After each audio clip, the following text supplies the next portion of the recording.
Welcome to the Building Sustainably Podcast by RPS. Sustainable, resilient development demands a new approach to how we plan, design, and build. We invite you to join us as we explore real-life case studies and offer practical guidance. Here's your host, Ben Stockdale. All right, hello, and welcome to this episode of the Building Sustainably Podcast. In this episode, we'll be focusing on ornithology, in particular British birds and how they fit within the renewable energy sector. I'm Ben Stockdale, so I'm a director in the project and cost management team at RPS, and I'll be your host today. With me, I've got our RPS expert, ornithology expert and senior director, Martin Scott. Welcome, Martin. Hello, nice to see you. Would you be able to just give a bit of background on yourself first, and then we'll delve into the topic. Yeah. Hello, Ben. Thanks for that. I'm the RPS Senior Director for Ornithology. I'm based in Edinburgh, in Scotland, where, renewables and birds are a hot topic. It's not just up here in Scotland, but it's national across the UK and Ireland, and it's international as well. So, it's happening in every part of the world. So it's a big factor that has been worked on in relation to climate change and also how the birds interact with renewables projects. Myself, I have more than 25 years of experience in this topic.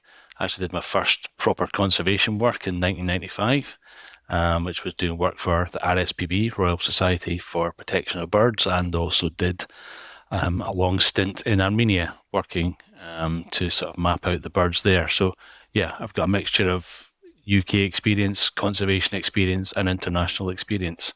And more recently, I've been working a lot on offshore wind farm, which is a really big hot topic.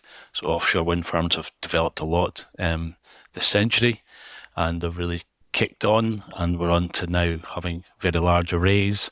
Again, Europe's a key player. The North Sea's a main site, but the Irish Sea as well has seen a lot of development, and internationally. So I have a lot of experience across all that, and also onshore wind, which has been around that a little bit longer. So interactions between birds, such as eagles, with turbines onshore. So I think it's given me a few grey hairs over the years, but I've been around the block with the topic, and I like to think I know it quite well these days. Yeah.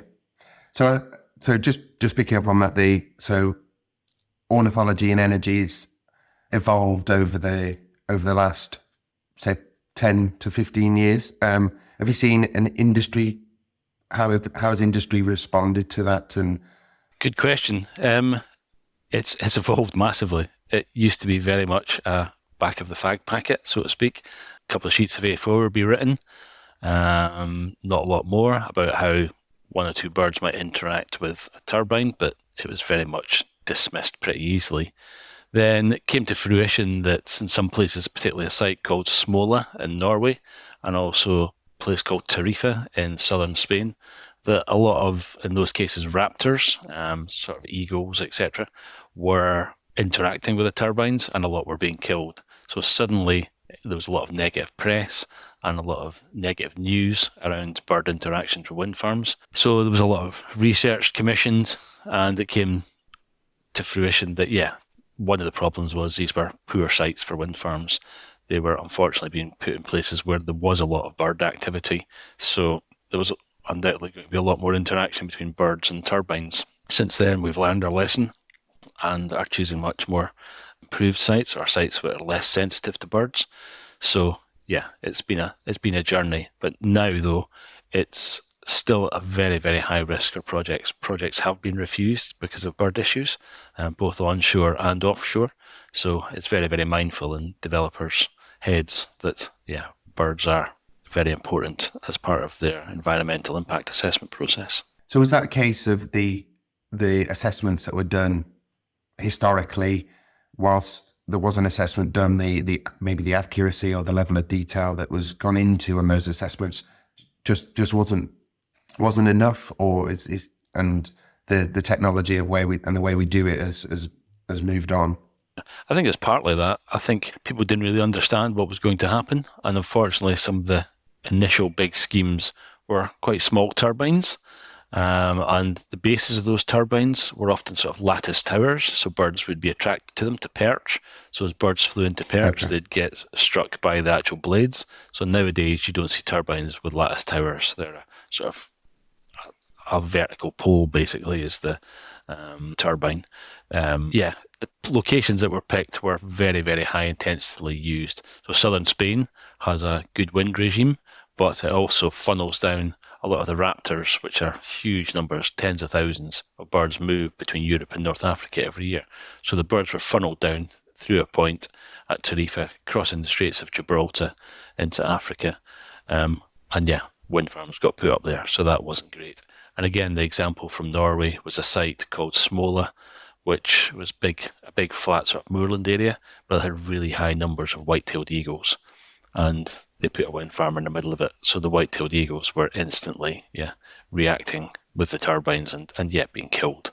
So there was a lot of negative press around that. In the UK, instantly, guidance was sort of drawn up, so there would be a lot more work done, a lot more research to try and plan developments that didn't have those impacts, and we would try and avoid the most sensitive sites. And I suppose that's the key challenge, isn't it, to make sure that as we progress more into renewable energy, and in particular wind, that we're doing it, and the positive impact that has on climate change, etc., is there, but it's not at the detriment of the sort of natural world, and in particular birds. Yeah, it's about striking that balance. We need wind turbines, but we also need to conserve birds and wildlife. I mean, they're part of why we are developing renewable energy. So they're part of the equation and part of that balance.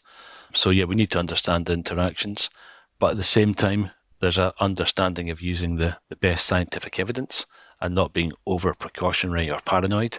And we need to learn our lessons rather than living in fear that turbines are going to kill every single bird.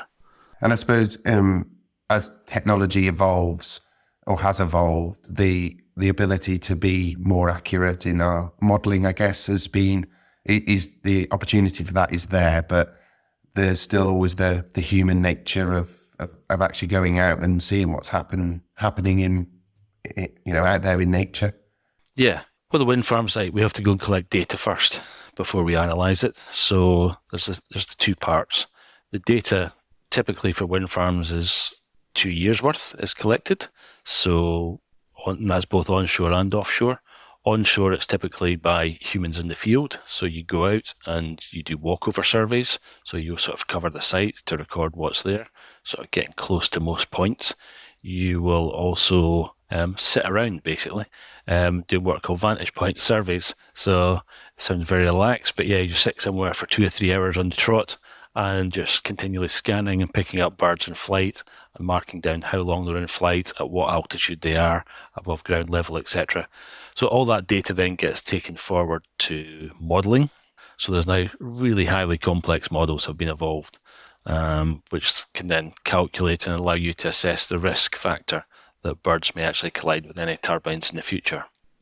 With that as well, and offshore, historically it used to be guys in boats, kind of two men in a pea green boat would be out recording birds flying around, but that's not happening anymore. So there's been a shift from boats to doing aerial surveys. So it's aircraft, usually with a pilot and a camera operator in the aircraft, and a sort of camera system is in the belly of the aircraft. So they fly out and record footage, and the photographs come back, the images come back, and they're reviewed in the comfort of an office by biological experts, by birders who can then put names on it, and it gets mapped out that way.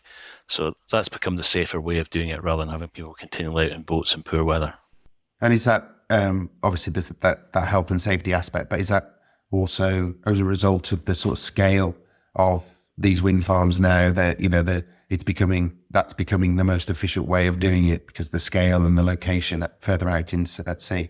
Very much. I mean, there was a time when a lot of offshore sites were just offshore. There's ones at Blythe in northeast England that are just offshore. Some of the ones off North Norfolk aren't that far out really. But now we're looking at going 100 kilometres and more out into the North Sea. So to go out and do that survey in a boat, even before you get to site, you're looking at 5-6 hours sailing time in a boat. whereas an aircraft can nip out and sort of do these sites in a day, whereas from a boat you're looking at 3-4 days at a time. So to find that weather window of 3-4 days time of suitable weather is quite difficult. Whereas it's much easier to send an aircraft out for a single day. Yeah, and then I suppose that moves on to the second point I want to pick up on in terms of the more modern assessment approaches that are being taken. Obviously, you just outlined one there in particular, but are you seeing that that's changing the way in which we're assessing sites is changing as technology moves, and also the type of development we're looking to roll out changes as well? Yeah, the whole assessment process has got more complicated, I think it's fair to say. We generate a huge amount of data, a huge amount of numbers. I've heard some developers referring to it as DRIP, which is data-rich, information-poor. So we produce lots of numbers, but we don't always analyse what those numbers say to the detail that they could be. But on the other hand, we have highly complex models. So when we put data into the models, a model's a tool. It gives you a result, but it doesn't give you an answer, so to speak. So you still have to interpret the numbers that come out. So you can throw numbers around as much as you like and play with different factors to come up with different results, but you have to be able to understand those numbers. And as good as mathematical modelling is, or statistical modelling, one of the problems with modelling is it doesn't account for biology. So there's always a factor in there that birds do things different that are incredibly hard to model. It's just basic biological behaviour. So having an understanding of that and mixing that with the numbers and then mixing it with real life, is the way forward, and gives a very pragmatic and common sense approach. Yeah, because I suppose obviously even the best models are based on historic data and trying to forecast how that's going to impact what is going to happen in the future. But are you seeing changes in patterns of behaviour from birds that may be caused by climate change or warmer environment that obviously the models and the systems and the data don't effectively know about yet? Yeah, we definitely are. I mean, in my lifetime, 1995, I saw my first little egret in Scotland, which is a sort of white species of heron that you get in the Mediterranean. Now they're breeding in Scotland, and now you go out and see, near Edinburgh, you can go and see 5 or 6 in a day, and you don't really bat an eyelid anymore. So there's been a massive change in status, and a lot of bird species have moved north with climate change, and their status has changed. But what we are finding with a lot of birds is that they're learning to habituate or live with wind farms. Yeah, eagles, for instance, we found, there was very high precautionary levels being flagged. So it's still a risk. So we're not saying it's all good, but there is definitely still a risk there. But the evidence is showing us from wind farms that eagles and wind farms can grow. The eagle population in Scotland in the last 20 years, golden eagles, has increased by 15%. And at the same time, that's been a massive rapid rise in development of onshore wind turbines. So the two have gone hand in hand. It shouldn't always be fear and negativity. We have to actually look back and see where we were. A lot of the old predictions were massively precautionary, and we need to temper that a bit these days. Yeah, and I suppose even from a human element, the having onshore wind farms is becoming more natural. We're seeing, perhaps 10 years ago when you saw the first few appear, it was an addition to the landscape that you were seeing, but now it's becoming almost the new norm that it is now becoming part of the landscape, what you see when you look out, and I suppose birds are adapting in a very similar way. Yeah, no, it is. It's very true. They're now a regular daily occurrence for many people. I passed through Edinburgh Airport the other day, and there was adverts for a company, and they had wind turbines in it. I think the Co-op recently have had adverts on their supermarkets, which have had wind turbines in the background. So the human perspective is definitely changing as well, and I think it's generational as well. The sort of younger people, obviously everyone's aging a bit, but in the last 20 years, people have become used to them and understood that there is a need for renewable energy. I say by the same token, birds are clearly adapting to wind farms. We find, it's very broad brush, but we have found that, initially when a wind farm gets built, birds keep right out of it. they tend to be avoided through the construction phase. So there's a lot of noise, there's a lot of human activity. They tend to keep away. Then gradually, and it can sometimes take 2 or 3 years, but birds creep back in. They start to explore it a bit, but they're obviously aware there's turbines there. So their behaviours change. We've seen that offshore, for instance, the gannets, they don't like turbines, but they're obviously aware they're there because they keep a distance from them. Other birds we found, such as kittiwakes, which are a small species of gull, they're using them. So they're moving in, they're perching on the walkways underneath, they're sitting around, because if you're a kittiwake at sea, this is a handy little stop-off point. A little rest point. Why not? A little rest point, Why fly all the way back to your cliffs for a rest when you can just sit around on the structure that's sitting there? So that's good. We've always known some of the things would happen offshore. So we've seen that kittiwakes in particular would breed underneath oil platforms and gas structures, but they've always been incredibly difficult to count and sort of get a handle on that. And I suspect longer term, that's exactly what's going to happen with wind turbines and the walkways underneath, that the birds will start to utilise them even more. I just wanted to jump back a little bit on when we were talking about technology and obviously across every aspect of life, but in particular construction and development, AI is becoming more and more prevalent. Are you still seeing that? Are you seeing that in your world as well? Yeah, there's a definite move into that sphere. I suppose the bat people have been ahead of the game, and because of bat ecology, so they've been putting devices out for years to record bat activity. So similarly now, we're starting to put more devices out into the field to record bird calls and bird sounds. It's a little bit trickier than bats because there's a lot more sort of sounds to be filtered out due to different frequency levels, etc. with birds. But it works, and it's beyond being in its infancy. It's an emerging technology. There's other methods as well. There's putting cameras out. So again, camera trapping has been a way of recording mammals for years. But we can put cameras on turbines now when they're up, often either at the base of the turbines pointing up or at the sides. And RPS were heavily involved with a project in Aberdeen Bay with Vattenfall and DHI, a Danish company. And with that, we ascertained that, seabirds weren't having the interactions with turbines that had been expected. Again, it seemed that a lot of the issues that were being flagged up were not as severe as was being raised. And birds were avoiding them, again, particularly gannets. But thousands of records of seabird movements around the turbines were made, but there was not one collision recorded. So that's good news, but at the same time, we need to take that forward into future development appraisals. Yeah, so obviously it's very good news for the birds if they're not being impacted as perhaps first thought, but also from a development point of view and expanding the opportunities within onshore and offshore wind farms.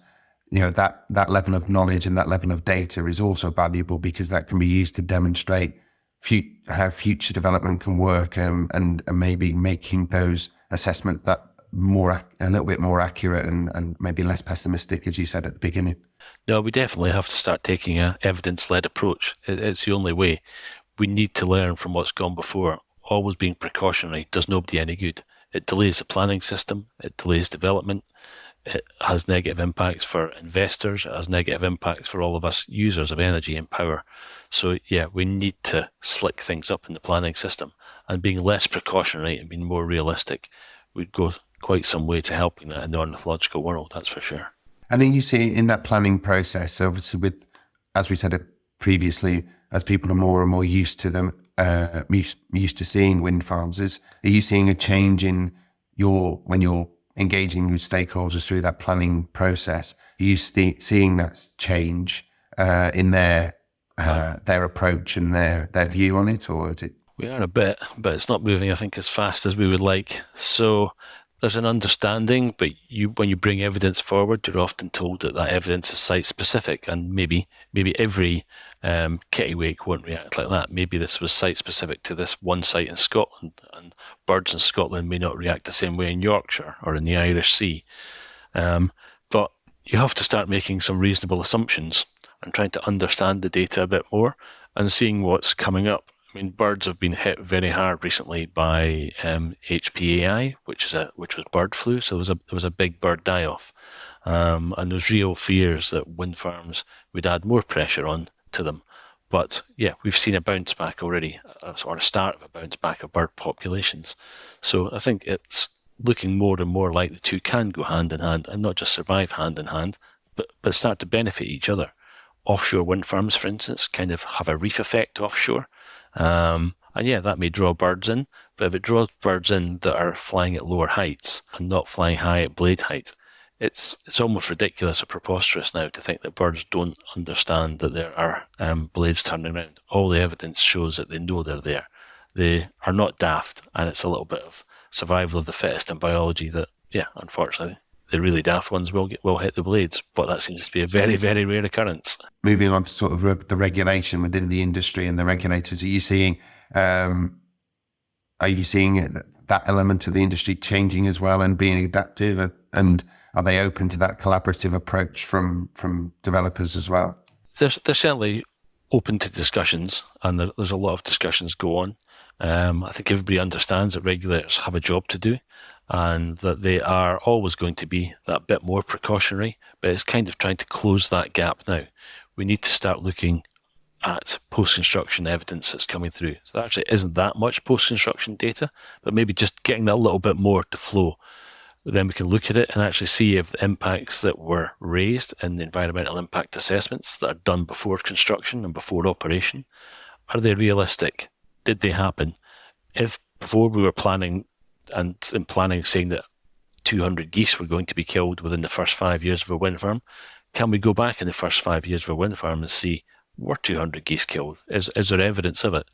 And yeah, if there isn't that evidence, we need to try and understand why, what's happened, what's changed, and how are the birds actually interacting with it. So yeah, it's a very pragmatic approach. Yeah, and bringing and comparing, as you say, the reality of what's actually happening out there versus what was modelled and assumed, could be 2, 3, 4, 5 years ago, and bringing and looping that background, I guess. Yeah, it's having an open mind and understanding that a model is a tool. So it provides a number, and you can hold on to that number so much and use that to sort of guide your thinking. But if you really, really hang on to it, absolutely assessed by 7.2 of a puffin or whatever it is, it's not really going to get you very far. You have to understand the realities of these things, and yeah, their guidance is what it is. It's not set in stone. So it just needs to be that slight tempering of attitudes, I think. Just, I suppose now, just looking at what's next, what's coming, the future outlooks in terms of ornithology and particularly within the energy sector. What are your thoughts on what is coming down the track, and what trends do you think you'll be seeing? Yeah, coming. Well, I think, as we've just touched on, there is a little bit of post-construction work done, but there could be a bit more. Totally understand that developers don't want to really invest in that. It's a burden for them. It's another expense, which ultimately gets passed on to us as the final users of electricity. But yeah, it may be that we have to start thinking we need to do more post-construction monitoring and seeing how birds do interact with wind turbines. Long term, the next phase of planning applications that come along, that information can be fed into that. It may be that we take a slightly different approach and do different things, so we can monitor through use of radars and, as I say, camera systems on turbines now. We can put tags on birds, some of them, to track where they actually move and how they interact with wind turbines and wind farms. And again, both of these apply to both onshore and offshore. So there's lots of knowledge. We've got great universities in this country. We're collecting lots of data. Yeah, developers spend often millions on collecting the data. But yeah, we maybe need to move on from this drip approach that we're data-rich, information poor. There's massive data sets that universities could use, and we start to learn how birds are actually reacting and get some of that information out there, scientific papers and knowledge. And there's a big consultancy world out here with people who have a lot of experience and take that experience and work together, the industry, more as a community than they ever have before, and really sort of band together and work with regulators. It shouldn't be a them and us situation that the regulators take one hard line and are sort of polarised from the developers and consultants. The two sides need to move closer together and try and move things forward in a very common sense approach. Yeah, and I think when we've spoken previous about it, obviously from your point of view, ornithology started out as a hobby and a keen interest, and it's now turned into a career. And but at the heart of it is still that desire or that love of birds and that desire to protect them, and that's the same on the regulator side and everybody within the ornithology world. That the main focus is protecting birds and doing right by them, I guess. Exactly. I went to university in Aberdeen. I'm a quantity surveyor. I practice as a quantity surveyor. So I have a good knowledge of the construction side of things, and that's held me in good stead through this. So I have a real understanding how the infrastructures and turbines work. But with that, my hobby had always been birds. I've been interested in birds since I was a little kid, since I used to go out on my BMX along the cliffs at Arbroath to go and watch puffins. And even now, when I go to the footballs on a Saturday, I watch the gulls and watch how they come down onto the football pitch, or sort of seeing migrant birds sort of passing along the coast when I'm at Arbroath. So I've always got an eye out for birds, and I've always had an interest. So I'm fortunate that, I think it's fortunate that my hobby, there's always a grey line between what's work and what's a hobby. But you develop all the time an understanding of how birds react with humans and where that goes. I won't make the point that watching birds at the football is a reflection on the level of football that you're watching. I won't make that comment. No, let's not go there. Okay. I think we've covered a lot of ground there. Is there anything that you wanted to sort of just make the point and key takeaways or conclusion from the discussion that you'd want our listeners to keep hold of? I think the key take home is, wind farms and birds is all about location. There are risks, but we can work with those risks through mitigation and careful planning. We need to increase our understanding, but when we do collect data, we need to then use that data. Data shouldn't just be collected and put on a shelf and left in a corner. We need to use it and understand it and have a calm, rational, pragmatic approach. And all parties need to work together, developers and regulators. We're all aware that the regulators have been squeezed and it's a lot of pressure on them. But if we are to fight climate change, and we've seen recently some real sort of negative impacts in Spain from climate change, we see gradual creep in climate change, as I say, through egrets and warmer species moving north in the UK. So there's continual change. There's no such thing as a set baseline. But we need to take a pragmatic approach and try and develop in harmony without being too much of a pun. But that's what we need to do. We need to move forward sensibly on that. Yeah, and if onshore and offshore wind is going to be a key part of our energy strategy moving forward, which it is, then it's important that we do strike that balance between that need and that development, and obviously keeping the whole of the natural world, but in particular birds, protected, and having that developing stream of data are available to us. As long as we analyse it correctly, that's invaluable in making sure that we can continue to move forward in the sector. Yeah, that's very much the case. Okay, well, no, that was a really interesting discussion, and I'd just like to obviously thank you for your time, and hopefully our listeners will take a lot away from that discussion. So thank you very much, Martin. Thank you, Ben. Enjoy the rest of your day. Yeah, will do. Thanks. The Building Sustainably podcast is brought to you by RPS. To find out more about RPS and how we can help you deliver future-ready development, visit rpsgroup.com and then search for the Building Sustainably podcast in Apple Podcasts, Spotify, and wherever else you get your podcasts. Make sure to click subscribe so you don't miss any future episodes. On behalf of the team here at RPS, thanks for listening.